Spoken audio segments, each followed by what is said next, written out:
Si penyelamat landak I Nyoman Sukena langsung sujud syukur di hadapan majelis hakim dalam ruang sidang Pengadilan Negeri Denpasar pada Kamis tanggal 19 September. Sebab, akhir yang manis telah didapatkan pria asal desa Bongkasa Pertiwi Abian Semal, Badung tersebut, yaitu vonis bebas. Dalam putusannya, Majelis Hakim PN Denpasar menyampaikan sejumlah pertimbangan berdasarkan fakta hukum vonis bebas Nyoman Sukena. Pertimbangan tersebut mulai dari terdakwa tidak mengetahui bahwa memelihara landak, dalam hal ini landak Jawa, memerlukan izin. Terdakwa awalnya memperoleh 2 ekor anak landak dari almarhum mertua kakaknya.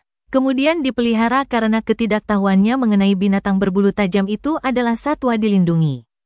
Hal itu dikuatkan dengan pernyataan saksi ahli dari BKSDA Bali bernama Suhendarto bahwa ahli sendiri tidak mengetahui bahwa di desa Bongkasa Pertiwi ada landak yang banyak. Bahkan binatang yang tergolong sebagai mamalia itu telah menjadi hama sehingga tidak ada sosialisasi terkait hal ini di sana. Maka menimbang pendapat ahli, perbuatan Sukena memelihara landak karena ketidaktahuannya hanyalah pelanggaran administrasi saja. Apalagi, upaya untuk mengeksploitasi landak tersebut untuk keuntungan diri sendiri juga tidak ada.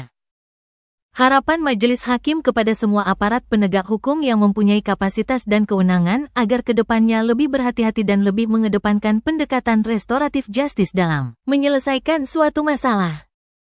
Untuk landak yang telah dipelihara oleh Sukena akan diserahkan kepada BKSDA Bali agar nantinya dilepas liarkan ke habitatnya atau suatu tempat yang dianggap layak untuk konservasi. Sukena menerima dengan sangat bahagia mendengar putusan tersebut, begitu juga masyarakat yang menghadiri sidang. Ayah dari 2 anak tersebut langsung sujud syukur, setelah itu dia memeluk sang istri.